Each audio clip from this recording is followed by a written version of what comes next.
Hey gamers, I am CyberSnake7. Hope we're all well, guys.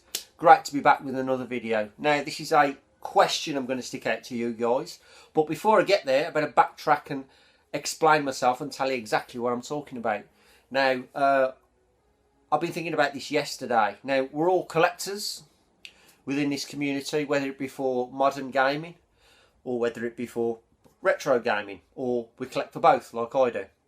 Now, some of us are happy with our collections and we're happy with what we got. Some of us are happy with our collections, but there's always some Grail items that we'd love in our collection. That one we either can't afford, we can't find, or it's just inaccessible. We just can't get it one way or another. So I've got plenty of items like that I'd love in my collection. Grail items, whether it be games or consoles. And I've narrowed it down to 5 of my Grail items I'd love in my collection. Now, some of these items are not inaccessible. They are, I could get them, but it means a lot of knuckling down, saving and working hard to get them. Simple as that. But I know not all of them are achievable. But it's just an interesting question I come up with. I thought to myself, I'm going to try and find out what my top 5 would be. And I'm going to throw this question out to you guys. And then I'd love to see what kind of video responses or comments you leave down below of your top 5 Grail games you'd love in your collection. So let's start with mine, guys. And my number 5 game is, I'm going to leave a picture here to show you each game as I tell you about it. So game number 5 is this one, which is the Amazing SpiderMan Lethal Foes for the Super Famicom. Came out in 1995 and it never got a release outside of Japan. Now, the only way I've ever played this game is on emulation, and when I first played it I thought it was an arcade game. But powers that be, as you go years later, you got the media like YouTube and such to find out about these games. And I've gone looking for this game on eBay a number of times, and it's very pricey and it's very far and few between. You're lucky to get probably 2 copies on eBay at a time, and it has to be probably one of the 10 rarest games on the Super Famicom.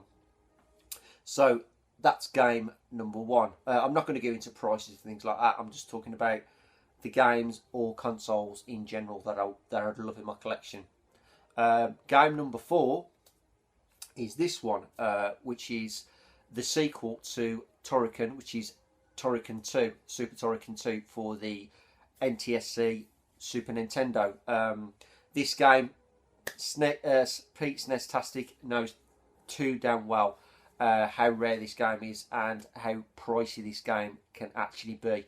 I'd absolutely love this in my collection, but as I say, I'd want it sealed and in really good condition.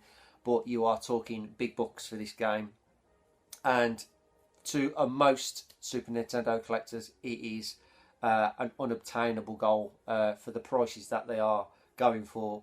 And to be honest, even leaving it to now, I think to myself I'd love it next year, but by next year it could have gone up even more. But it's a game I'd love. It's a sequel to a game that I loved originally anyway. Super Turrican was a class game, but to get Super Turrican 2 would make my collection just that little bit more special. So that's game number 4, which is Super Turrican 2 for the NTSC Super Nintendo.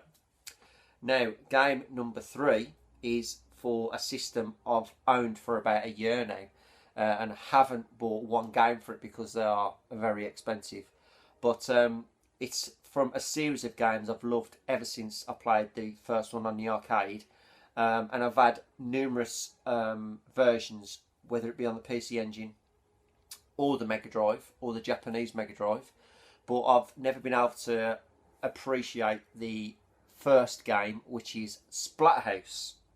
I've got a very good close conversion on the PC Engine, but I've never been able to experience the true arcade version, and that to me, the FM Towns Marty Splat House is an arcade port basically of the original game.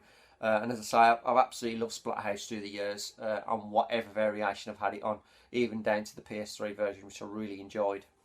But to get this game, it's another one of those what doesn't come up very often, and it does start in a very high price range straight away. These FM10's Mighty games are like Neo Geo prices for some bizarre reason, but that's just the way it goes. It's a goal of mine to get at least one game for that FM10's Mighty. If it's going to be any game, it's going to be Splat House. So that's game number 3. Now, game number 2 is for the Sega Saturn, and it came out in 1997. Now, I'm going to try and pronounce this game title. I might hash it up, but that's just the way it goes. And I think it's pronounced Shinri Justatsishu Taromaru. Whether that is right, it's a bit too bad if it isn't. But it's a side-scrolling action platforming game that came out for the Sega Saturn. It was released by Time Warner Interactive. Now, as those producing this game, they only managed to produce 7,500 games, and then Time Warner Interactive went into liquidation. Now, for some bizarre reason, this game has become easily one of the most sought after titles on the Sega Saturn, and it commands mega money. For this instance, I'll just say £300 for an open copy and up to £800 for a sealed copy. That's how rare this game is. And I've had my eye on one of these and always watch this game on YouTube. It's just like a Shinobi-esque platform style game, but it's such a good title, and it's definitely one I would absolutely love to stick in my Sega Saturn collection without fail. Now, the final Grail item isn't a game, it's a console. And you know what I'm like for my consoles. I love my consoles. Now, I've already bought a variation of this console this year already, and there are quite a few variations of this console. The one I'm talking about isn't the rarest, but it still is quite a rare and sought after item. They brought 2 versions of this out. Now, when Code Veronica came out on the Dreamcast, they brought 2 coloured versions out, which was the Claire Redfield red version, and then they brought a blue stars version out. Now, it's just word of mouth, as I'm saying, but the numbers of these consoles, there was 1,800 of the Claire Redfield, the red one, and there was only 200 ever available for the stars version.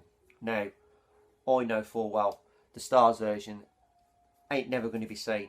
It's never going to be bought by me. There's no two ways about it. It is neon impossible to see, to find. It's never going to happen. You just see it on a picture on the internet. That's it. Now, the Claire Redfield one, as I say, is 1,800. Now, they do become available. Boxed and complete versions are... I'm going to talk about the money thing again. Don't want to, but it's the only way I can put it to you. They're talking between £700 to £800 a console. And I mean, this is mint complete. But you get the red console, the joypad, a limited edition memory card, and you get also the limited edition of the game also in the package. But to own and to say I've got that system would be immense. To me, that would be the ultimate console. And I've got a few, and I'm happy with what I've got, but to get that one would be my dream, just to own that console, to be honest. But that's it, guys. That is my top 5 Grail items that I'd love in my collection. As I say, not every single one of them are inaccessible, but it just means I'm just going to have to knuckle down, work hard and save for them if I want them. But as I say, I'd love to see a video response, and I'd love to see your comments down below in the box, and just let me know what your top 5 Grail items you'd love in your collection. So I'll leave it there, guys. Thanks for watching, and as always, I am SpiderSnake7. Keep playing, keep watching. All the best.